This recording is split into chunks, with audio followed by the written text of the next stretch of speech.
This is Tennessee Talks with United States Congressman Tim Burchett.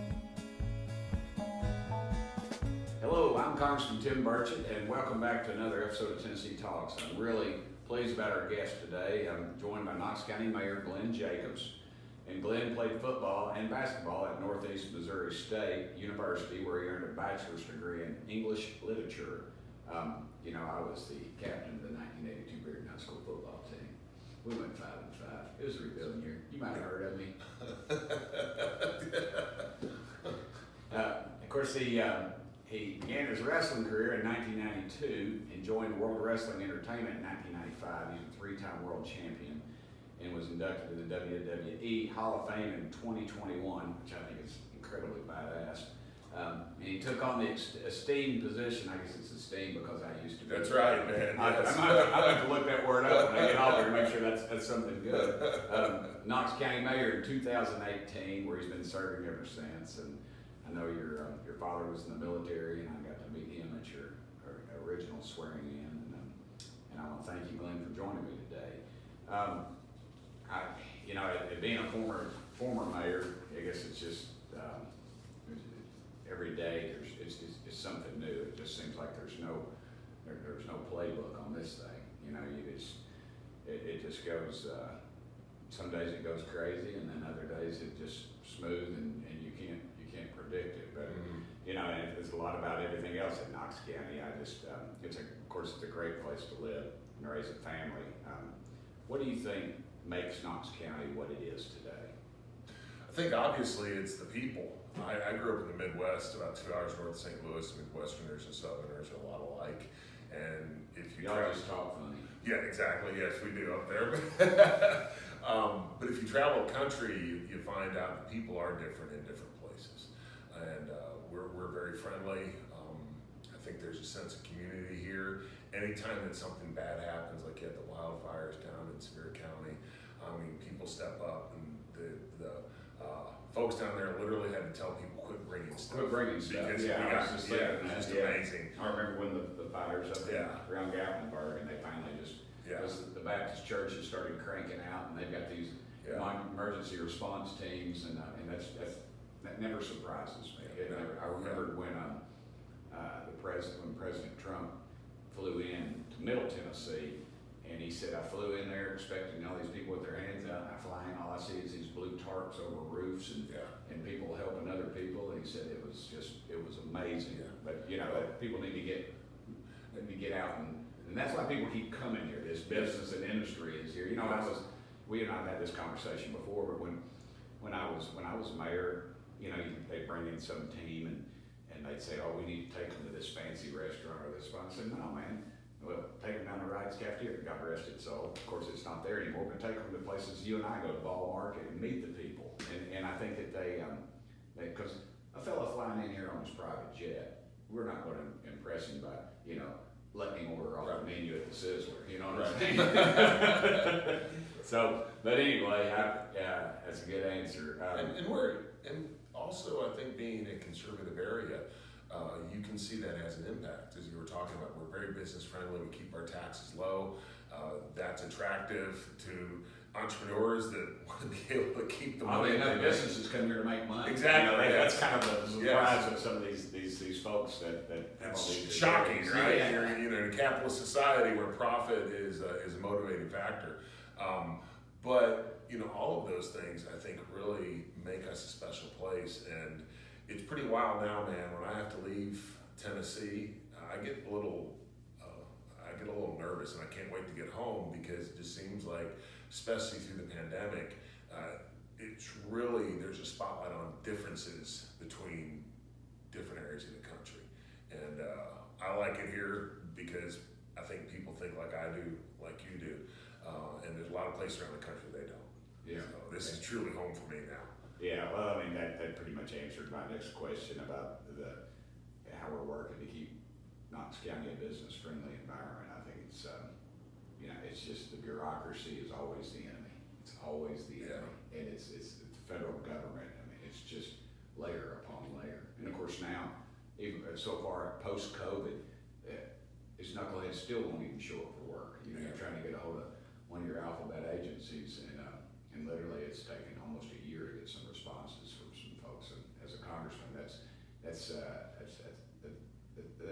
pretty disgusting. Because the average citizen, what do? Right. I'll tell you what'll happen. They'll get their butt taken into court because they haven't paid their taxes or something because they can't get a dadgum answer on stuff. But anyway, and I know you're disgusted with that system as much as I do. Well, yeah, and locally what we try to do is, even with stuff like our codes and those sort of departments, our philosophy is trying to help people through the regulatory maze instead of playing gotcha. In a lot of places it's gotcha.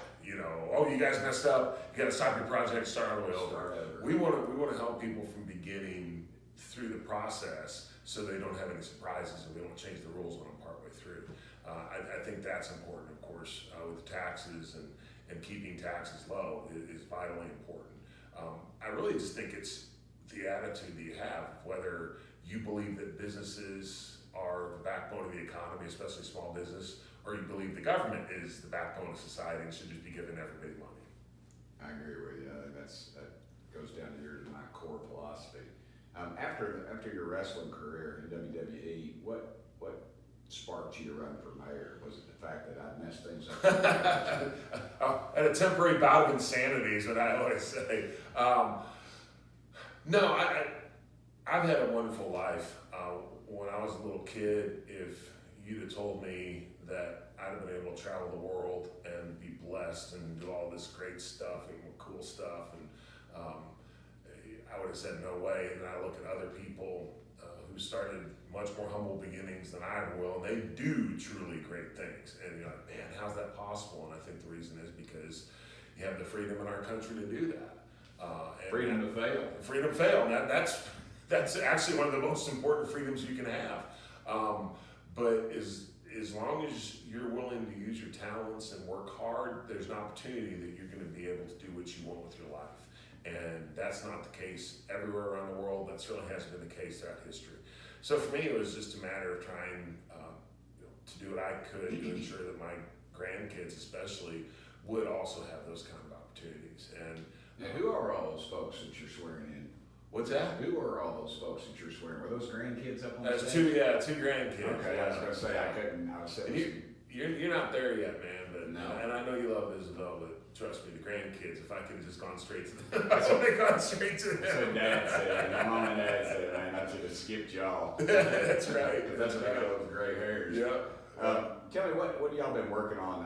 I know you have things that you can't comment on because business and things like that are coming in, but is there something that you could talk about that y'all have been working on lately here in Knox County? Yeah, there's a couple things, I think project close to your heart with CTE and skilled trades. And I appreciate you getting into that. Yeah. Every time I hear you talk about it, I think, yes, because we've got to get the trades or where it's at. And Yeah. I just can't focus on that enough. And I know I'm supposed to be talking to you, but I remember when I was mayor, and I think it was the Ford dealers, and they told me that, if you could find me a dozen diesel mechanics right now, I'd hire them. And these weren't some minimum wage jobs. And these are basically, if you'd gone to the school and you're still trainable and you weren't on drugs and would show up, you've got a career, basically. A good career. Yeah, I was about to say making good money. I'd do it all over too, again. I'd be a welder. Yeah. Because I show up for work and I don't do drugs, and I could work anywhere in the country.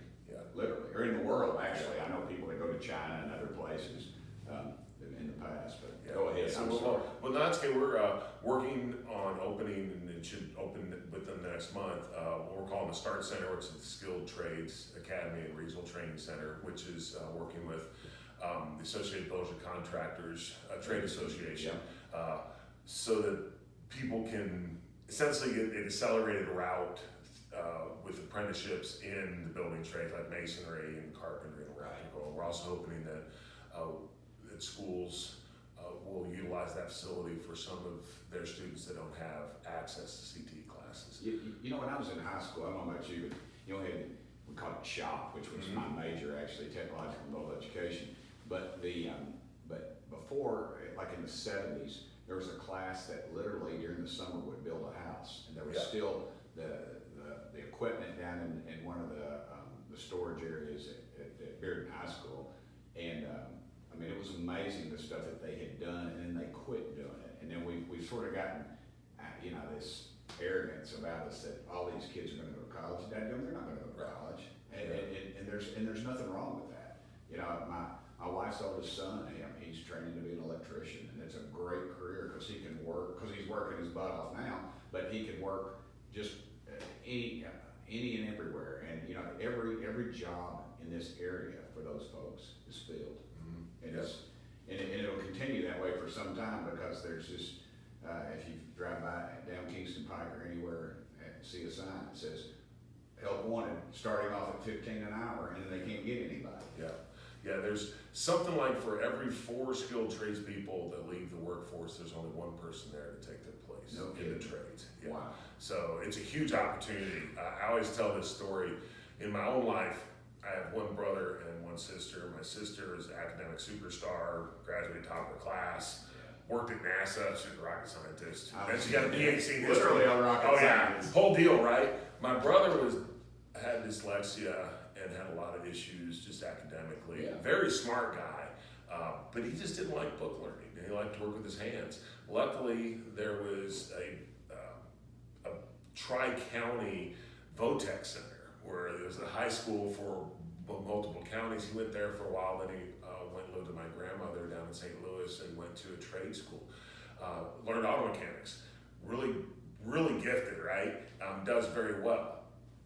If it's got moving parts, dude can figure out what's wrong with it, take it apart, put it back together again. My sister's got a PhD, is a rocket scientist. I'm not sure she can put gas in her car all the time. Right? And that's the thing, but they're both successful. Yeah. But I would never go to my sister if my car was messed up. So we need those people, everybody. There's a mechanic out there where I live, and he had a sign out in his shop. It's a mechanic shop. And I drove by the other day, and the sign wasn't there, and I went back, and I thought maybe he was sick or quit or whatever. And he said, "Man, I'm just too covered up." He said, "I can't. I had to take the sign down because I've got 3 bays and 6 cars waiting to get in." And so it is amazing to me, and the amount of money folks can make. You can.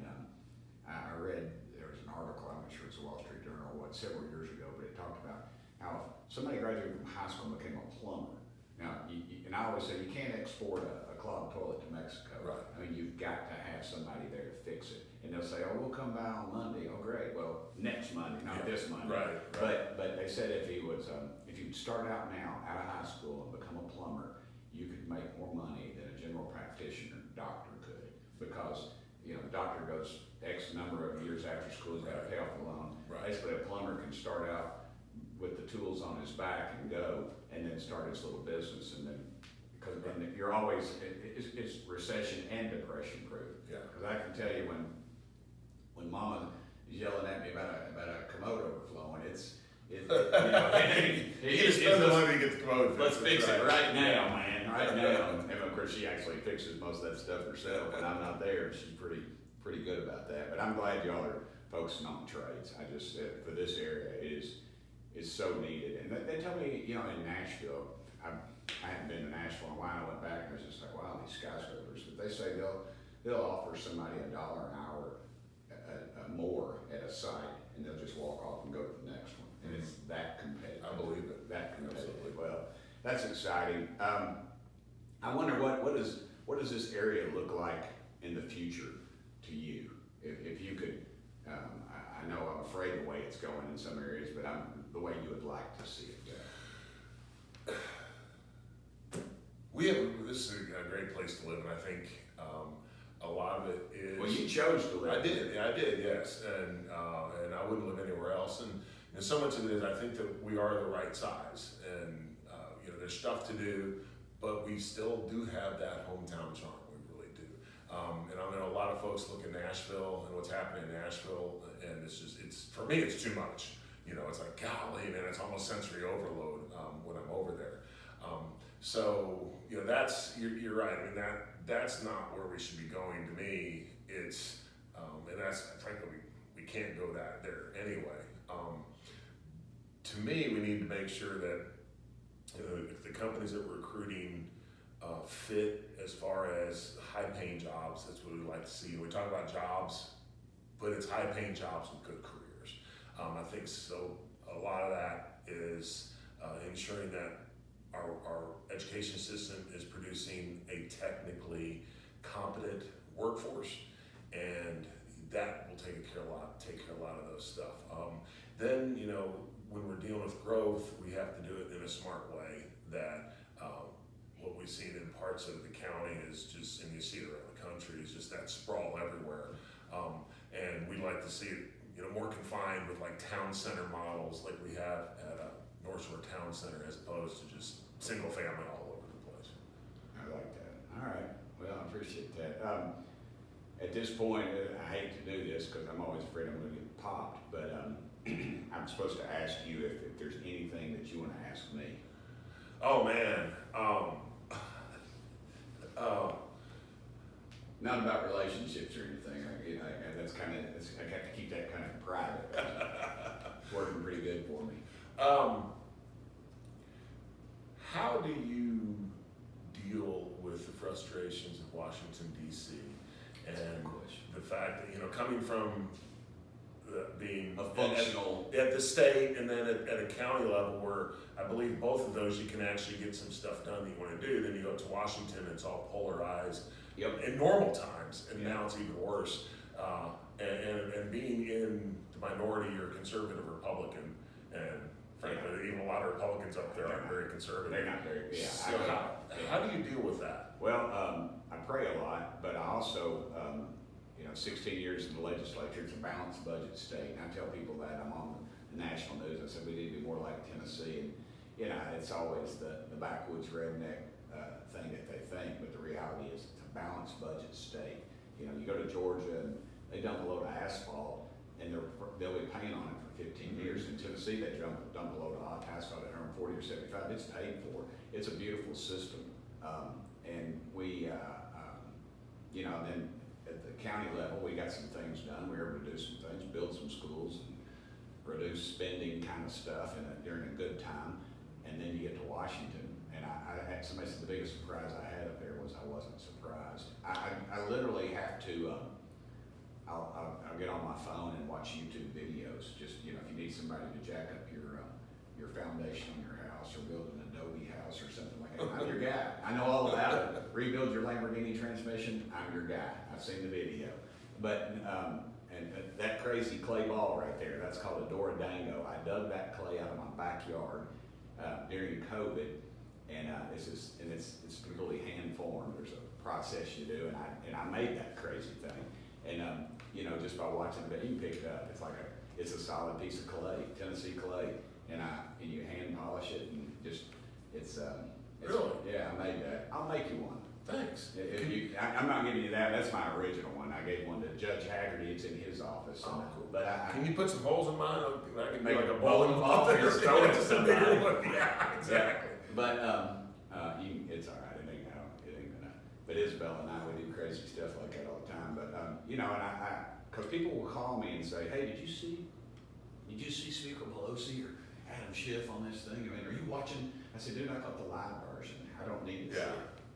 And I try to make friends with folks you would consider enemies. Maxine Waters, you find common grounds. Like Maxine Waters, for instance, her husband was a pro football player, and he played with Jim Brown, who I'm a big fan of, because he's like one of the few. I think he's the only guy in two sports halls of fame, football and lacrosse. People don't realize he was a veteran lacrosse player at Syracuse.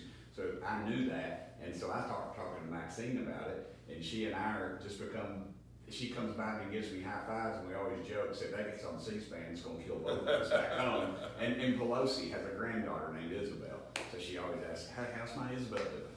You know, because she met her at the swearing in, and it's just, in relationships. The other day, the Democrats, or other night, actually tried to sneak in a minute by, it was 2 o'clock in the freaking morning. And so my idealistic self, I stayed up to debate it. And there I was debating Adam Schiff on a minute, and he comes over and shakes my hand afterwards, and all the Democrats are like, "What's going on?" And they don't even like him, and the Republicans are going, "What the heck's going on?" Because they don't like him, you know. And so I said, we started talking about composting. I knew something about it. I used to be in it, and in the area of California where he has a real problem with it. So I gave him some pointers one day walking up. I read something about it, and so that's how I deal with it. And it's a crazy. I'm still frustrated though. I mean, I watch spend the billions and billions, well, trillions now of money that we don't have. We send it to people we don't trust, and then we expect them to do right, and then they steal it from us, and we like. But the problem is, Glenn, is that it's, you know, we're voting on something, and then you see what happens a couple years later. And I asked a committee chairman, I said, or ranking member Republican, I said, okay, if we get in power, do we have a plan to dismantle all this? And he said, well, you know, the trouble is once it gets in place. And then Don Young, God rest his soul, was a congressman from Alaska who recently passed away, longest serving member of Congress at the time. He told me, he said, Tim, go over here. He liked old country music, and I did too. I found out, we were at this thing, and they were playing some crappy old music. And I said, that ain't country music. And I went up and requested some Johnny Paycheck or something, and they finally played it, and he's like, you like that? I said, yeah, I requested it. And he said to me, he said, the way you stop it is you cut the funding. And it can stay on the books, but you just cut the funding and it goes away. And so I hope I can find some like-minded folks to do that. And you're right, we've got folks in our own party that will spend just as much as the Democrats do, because what they do is they put this huge bill in. Oh, I'm against it. And they say, well, you know, we got your ballpark funded over here. We've got your fences for your you know, your interstates or something. It's corrupt. I mean, how can somebody make 76% return on an investment day after day after day after day? I mean, it's corrupted, but it's legal. It's legal corruption. So, you know, it's just it's a very frustrating thing. I pray for our country because we're going to lose everything. You know, your dad fought for, and my dad fought for, and we're trying to hold on to. But anyway, That's uplifting. I've had too much coffee. I apologize. I feel the same way. Well, I want to thank you for being here, Glenn, and thank you for what you do for Knox County. You've been a great mayor, and I hope to see you on the ballot in another position someday. Just hopefully not running against me. Don't worry about that. All right, we're good. But I hope you continue doing what you're doing. You're doing some outstanding work, and I appreciate you doing what you're doing with the trades. I'm Congressman Tim Burchett. I want to thank you all for listening to this episode of Tennessee Talks, and as always, I appreciate y'all sending me here. Thanks for listening to this episode of Tennessee Talks. Please subscribe to the show on Apple Podcasts, Spotify, or wherever you listen to your podcast. Keep up with Congressman Burchett by following Rep. Tim Burchett on Twitter and Instagram, and Congressman Tim Burchett on Facebook and YouTube.